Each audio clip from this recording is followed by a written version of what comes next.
page na sila kanang hinlo jud kayo dito like kani nga page kani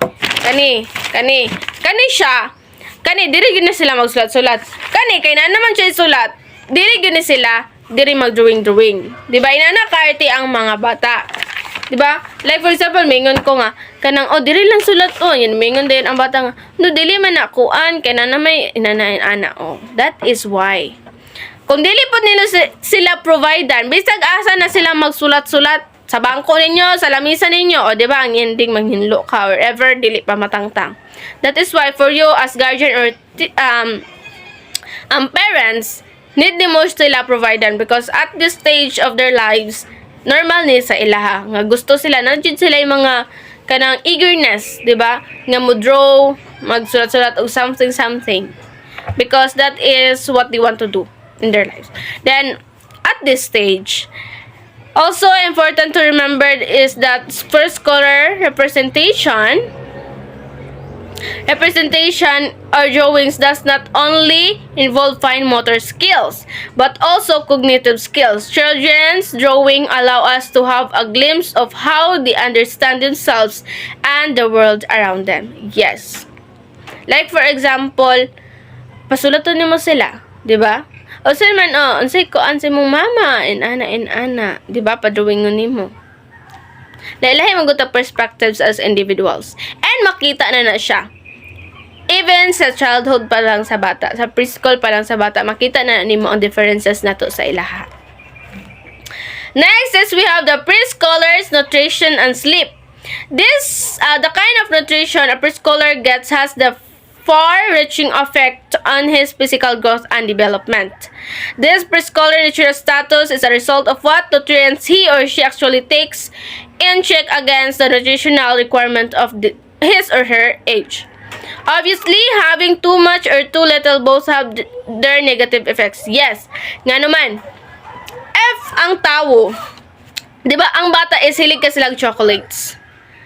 If too much siya, kay wala ni mo gi-set og boundaries sa bata. Like, inani lang, kay imong teeth, like, inana imong teeth, kay madaot, imong kuha ni nanay na. Diba? Kung too much ang imuhang ikuan sa bata, kung too much ang imuhang ihatag sa bata is, kuan po, diba? Overweight, maubis, diba? Di lang inana, diba? Bati kayo og kuan. Tambo kay ang bata. Kung kuan pod, mag too little pod ka, mamalnourish pod ang bata. That's why it's very important to kanang neutral, di ba? Normal lang siya. Then, for your child to be healthy. So here in our country, we can see the extreme of preschoolers not having enough food and those on the other end of the extreme where we find preschoolers who are not just overweight but obese. Yes, like what I said. Then, the celebration of the Nutrition Month every July is aimed at advocating for proper nutrition. Each year, a theme is put forth to advocate good nutritional habits while government programs on giving our fortified bread, milk, even noodles aim to address nutritional among children. Kay as we know nga ang gulay, mga fruits, mga inana is better than mga noodles, mga canned goods, mga hot dogs, di ba? Pero that doesn't mean nga dili po di mo patilawan ang bata og hot dogs, dili po di mo patilawan ang bata og mga kanang mga fatty foods, mga inana, mga naay mga cholesterol. But kanang mas better kung mas daghan ang prutas og ang gulay nga imong ipakaon sa bata. Kay it's okay man sab nga pakaon nimo ang bata for them to makatilaw sab, but with limitations. Diba? Ang atong i-consider always is the health of each of us, diba? Even if bata pa na sila, kay bisan og bata pa na sila, it doesn't mean nga, bata pa bitaw, sige pasagda isa na, no. It's not that, diba?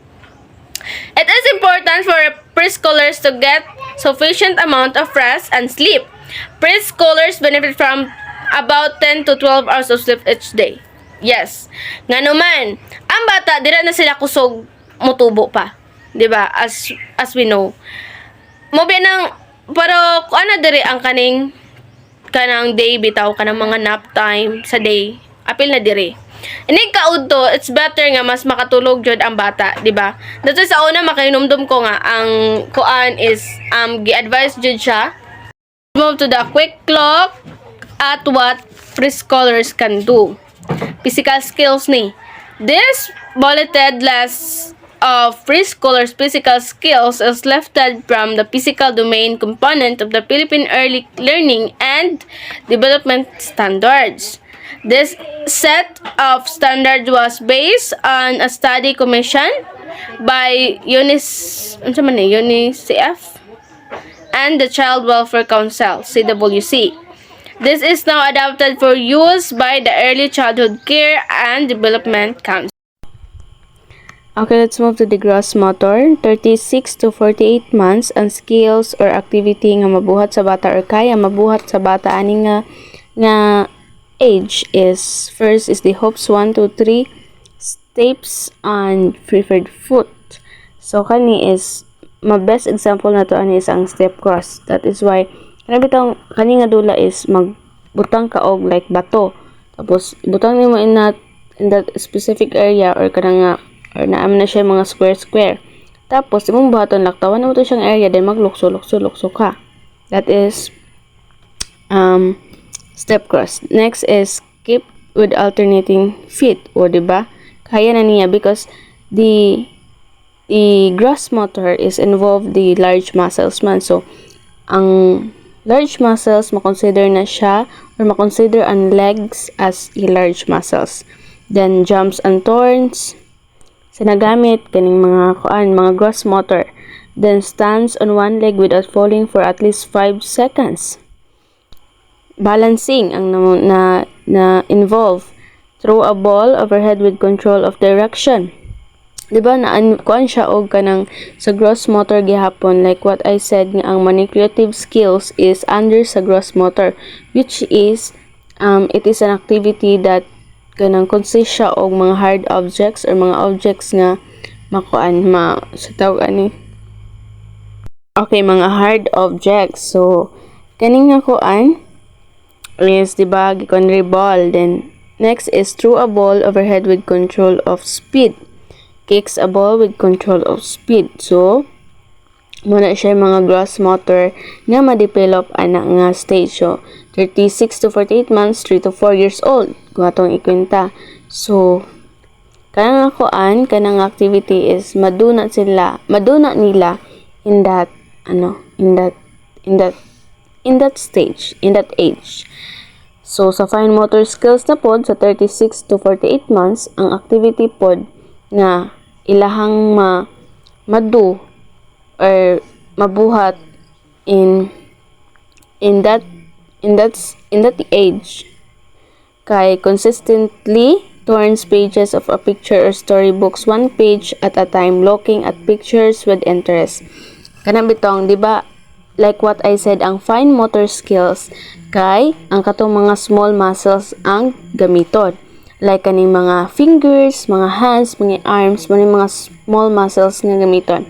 So kani sa kinaunahan pa lang example makita na nato nga ang gigamit sa pagpakli-pakli sa bata is ang fingers. Diba? Muna siya naghatag og force nga mabuhat sa bata ang ilahang ilahang gusto buhaton. Next is forcefully copies diagonal lines. Unsay gigamit? Ang only their hands. Kung mag-draw sila, mag-make sila og mga diagonal lines. Next is forcefully bisects across. Then forcefully copies a square. Diba? Gipanggamit lang nila ilang mga hands. Forcefully copies a triangle. Cuts with